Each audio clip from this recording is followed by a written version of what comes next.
guro ngayon? Ano yun? Ano kasi ang paksa ang ipapaliwanag ng ating guro? Hindi ko nga din alam eh.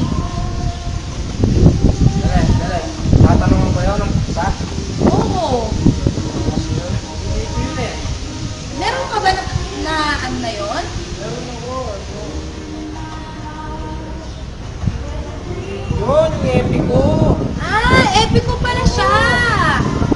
Oo! O, ano siya? Yung epico daw, dala ng magtayunan sa Pilipinas sa Panginoon. Mahabang tulang, masalaysay tungkol sa kabayanihan ng kabuhay.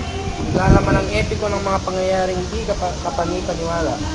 Ito ay kadalasang nakapokus sa tatlong punto, ang paulit-ulit na paksa at tema, ang pagsasalarawan ng mga lalaking bayani at ang mga pangunahing babaeng karakter sa istorya.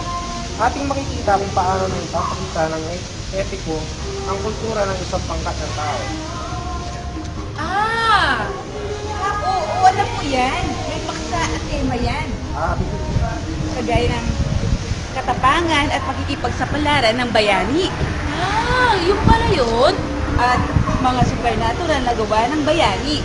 Pag-ibig at romansa, pag-ilaw pag-aasawa, pag-ubuntis, at mga yugto ng buhay. Ah! Ayun pa, meron pa yan.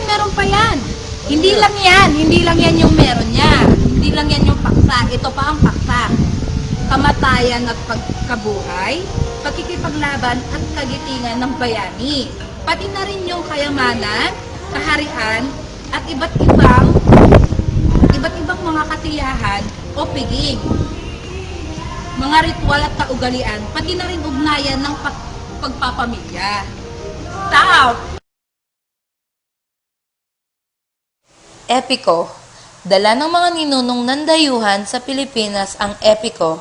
Mahabang tula, pasalaysay ito tungkol sa kabayanihan ng pangunahing tauhan. Naglalaman ng epiko ng mga pangyayaring di kapani-paniwala. Ito ay kadalasan na nakapokus sa tatlong punto. Ang paulit-ulit na paksa at tema, ang pagsasalarawan ng mga lalaking bayani, at ang mga pangunahing babae ng karakter sa istorya. Ating makikita kung paano na ipapakita ng epiko ang kultura ng isang pangkat ng tao.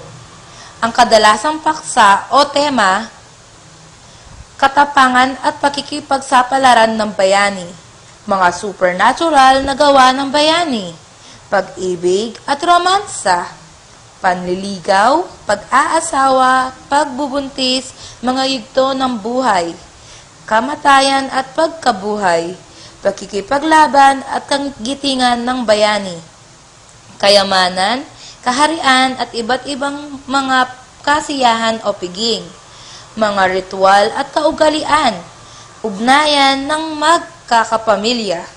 What does the fuck say?